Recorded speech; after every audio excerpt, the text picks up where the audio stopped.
Hello, আমার নতুন আরেকটা ব্লগে তোমাদের অনেক অনেক স্বাগত। আশা করি তোমরা সবাই খুব ভালো আছো, আমরাও খুব ভালো আছি। আজকে সকাল থেকে বড্ড বেশি বৃষ্টি করছিল, তো দেখো বাইরের ওয়েদারটা এইরকম হয়ে আছে। তো সকাল সকাল ভাবলাম একটু ব্রেকফাস্ট বানিয়ে ফেলি। মেয়ের জন্য পরোটা আর আলু ভাজা বানালাম, আর আমার জন্য বানালাম সুজির একটু উপমা। মেয়ে অতটা খেতে পছন্দ করে না সুজির, আসলে 1-2 চামচ টেস্ট করবে তারপর আর খেতে চাইবে না, তাই ওর জন্য এই আলু ভাজাই ওর পছন্দ। একটা পরোটা দিয়ে খেয়ে নেবে। তো দেখো সকাল সকাল বৃষ্টির জন্য ঠান্ডা লাগছিল বলে একটা বেডশিট ঢাকা নিয়ে শুয়েছিল, এইরকমই ব্রাশ ট্রাশ করেই শুয়েছিল। তারপরে খাওয়া দাওয়ার পরে একটু পরে ওকে চান টান করিয়ে নিয়ে যাচ্ছি একটু টিউশনের দিকে। টিউশন দেওয়ার একটাই কারণ, ওকে এত ছোট বয়সে আমার দেওয়ার ইচ্ছে ছিল না, কিন্তু ওই যে হ্যাবিট করানোর জন্য।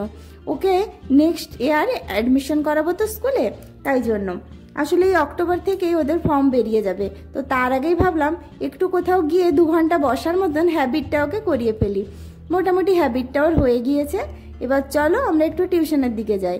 এখন দেখো বৃষ্টিটা ছেড়ে গিয়েছে, আকাশটাও বেশ পরিষ্কার, কিন্তু বলা যায় না কখন বৃষ্টি চলে আসবে, তাই আমি ছাতাটাও একটা সঙ্গে করে রেখেছি। তো চলো ওকে ছেড়ে দিয়ে এখন আমি বাড়ির দিকে ফিরেছি। এই দেখো আমার বড় একটা ছাতা, যেটাতে মা মেয়ে আরামসে আমরা চলে আসবো। ফাইনালি আমি বাড়ির রান্না বান্না করে ওকে আবার টিউশন থেকে আনতে গেলাম। ওখানেই আমি দাঁড়িয়ে রয়েছি, ওর এখনো হয়নি, তাই এটা টিচারেরই বাড়ির সামনে বেশ সুন্দর গাছপালা লাগিয়েছেন। এই দেখো দরজার ফাঁক দিয়ে আমি অল্প অল্প দেখতে পাচ্ছি যে মেয়ে আমার ব্যাগে বই খাতা সব গোছানো শুরু করে দিয়েছে। যাই হোক, এই হ্যাবিটটা ভালোই হয়েছে ওর সাথে সাথে মেয়েও নিজের জিনিসগুলো নিজে করা শিখে গিয়েছে।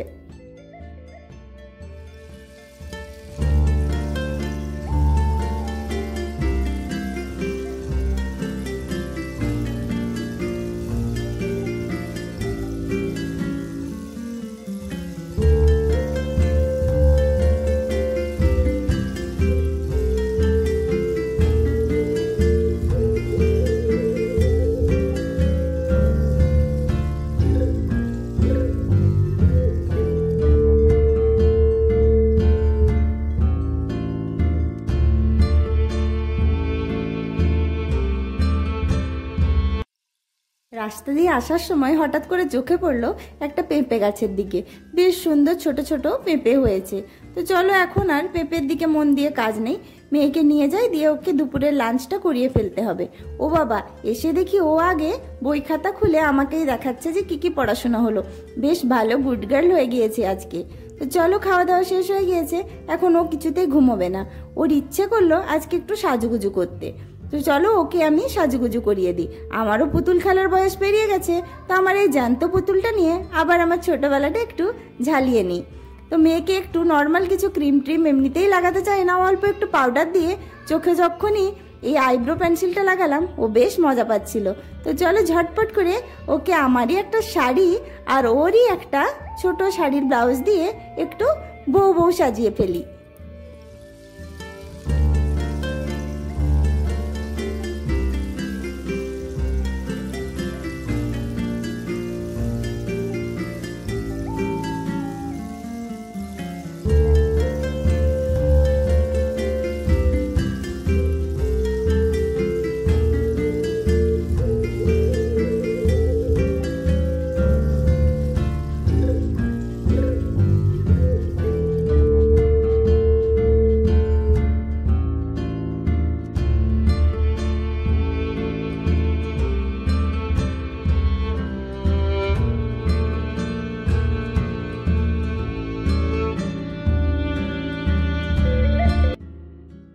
আমার ছোট্ট পুতুলটা মায়ের শাড়ি আর গয়না পরে একেবারে রেডি হয়ে যাবে এক্ষুনি।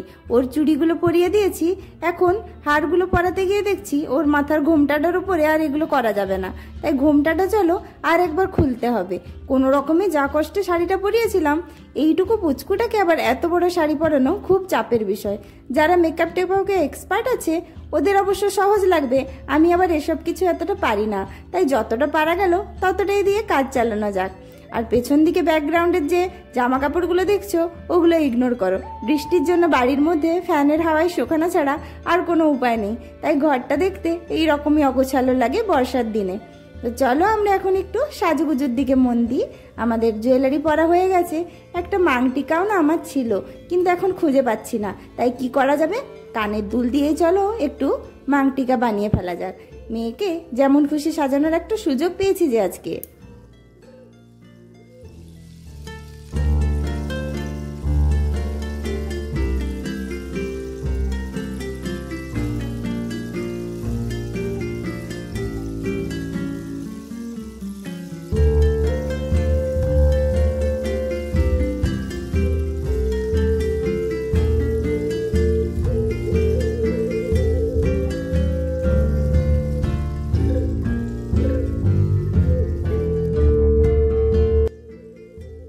একেবারে ছোট্ট একটা পুতুল সেজে নতুন বউয়ের মতন আমরা রেডি হয়ে গিয়েছি।